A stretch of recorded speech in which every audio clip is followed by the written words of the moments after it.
Também quero agradecer muito o convite, é um prazer enorme estar aqui. Estou falando aqui em nome do Dr. Henrique Meirelles. Eu vou falar um pouco também sobre o Museu Nacional, que é realmente uma coisa que é o resultado, fundamentalmente, de corporativismo e responsabilidade total da UFRJ. A UFRJ teve aumento de recursos ao longo de todos os anos, nos últimos 10 anos, e o museu teve uma redução de recursos ao longo de todo esse período, porque o aumento de recursos da UFRJ foi quase que totalmente direcionado para o aumento do salário do funcionalismo público. Então, aí o nível de responsabilidade é realmente impressionante. Mas, voltando aqui ao tema que nos interessa, quer dizer, eu acho que é importante olhar o que aconteceu nos últimos 2 anos.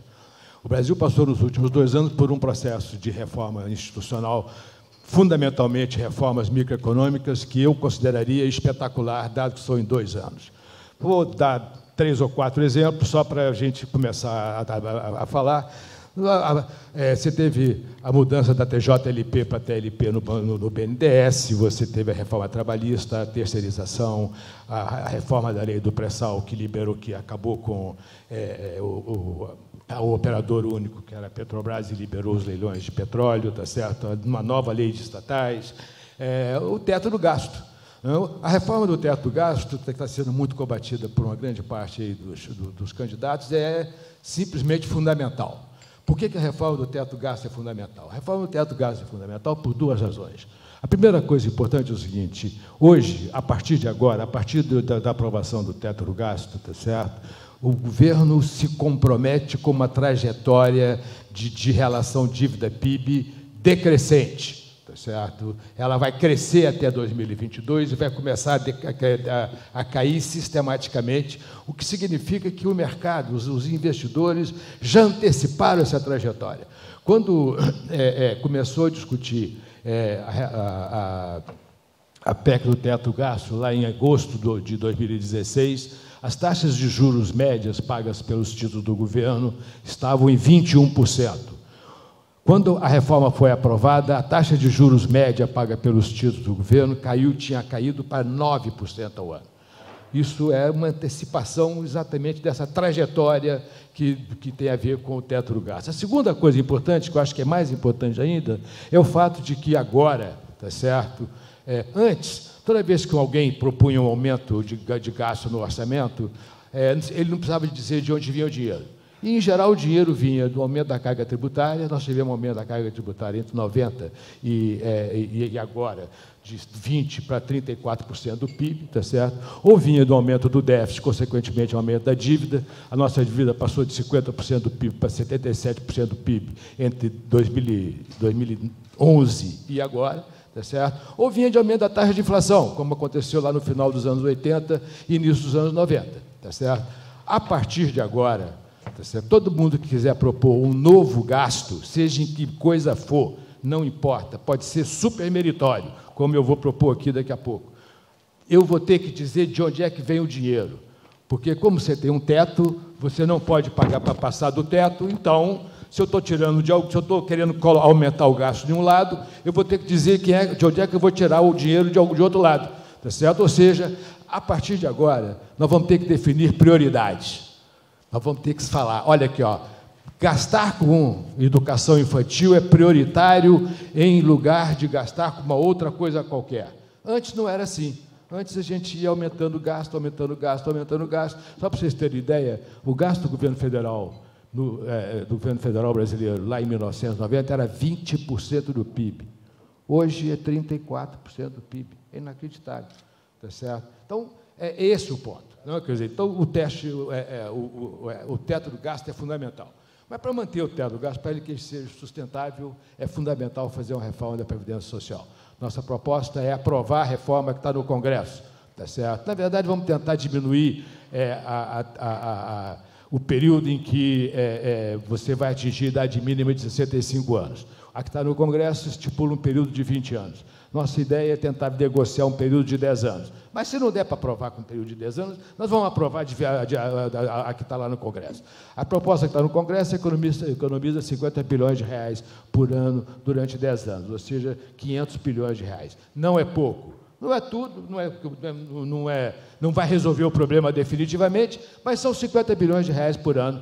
Dado que a gente tem um déficit primário de 1,4% do PIB, é dinheiro, tá certo? Não dá para jogar fora. E como o dinheiro acabou, tá certo? Acho que é importante a gente tirar dinheiro de algum lugar. Então, esse é o primeiro ponto importante, quer dizer, vamos aprovar a reforma que está lá no Congresso. A segunda reforma importante que a gente vai trabalhar é a reforma no orçamento, tá certo? O orçamento do Brasil é uma coisa super sui generis. Por que sui generis? Porque o orçamento no Brasil é o seguinte: 90%, 92% do orçamento é obrigatório, está na lei, está vinculado, os outros 8%, o governo aprova o orçamento, mas o governo não é obrigado a executar. Ele executa se quiser, se não quiser, ele não executa. Então, quer dizer, você nunca sabe o que vai ser executado desses 8%. Isso significa que existe um enorme incentivo para todo mundo querer vincular tudo, colocar tudo na lei, porque aí você sabe que vai ser executado. A nossa ideia é o seguinte, olha aqui, ó, o orçamento é diminuir as vinculações, tá certo? Diminuir as renúncias tributárias, o máximo que nós pudermos, tá certo? E tornar o orçamento impositivo, ou seja, uma vez aprovado, o Executivo tem que executar aquele orçamento, como é em todas as democracias maduras do mundo. Tá certo? Em todas as democracias maduras do mundo é assim.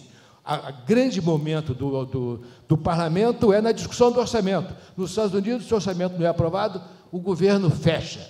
É assim que deveria ser. No Brasil, não. No Brasil, você vai negociando ao longo do ano. Então, esse é um ponto importante. Dado isso, tá certo? A gente vai ainda também fazer uma reforma tributária para simplificar a estrutura de impostos. Eu estou ficando com pouco tempo.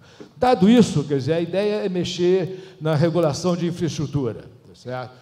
Simplificar os processos de concessão e licitação. Já existe uma proposta de lei no Congresso que simplifica os processos de concessão para ferrovias. A ideia é espalhar isso para os outros setores da economia, tá certo? Ao mesmo tempo, chamar o setor privado para ajudar no planejamento dos investimentos de infraestrutura, porque hoje quem planeja o investimento de infraestrutura é o governo, depois leva para o setor privado, quando chega no setor privado ninguém sabe o que vai acontecer, então acaba que demora, não acontece, não vai, tá certo? E redefinir a matriz de risco, quer dizer, tem alguns riscos que o setor privado pode assumir e outros riscos que o setor público é que vai assumir. Então, redefinir a matriz de risco é fundamental para você atrair investimentos na infraestrutura. O segundo programa importante que a gente tem é o que a gente chama de Procriança. Como nós vimos aqui, na verdade, os resultados das pesquisas científicas mostram que o auge da capacidade de aprendizagem do ser humano acontece entre 0 e 6 anos de idade.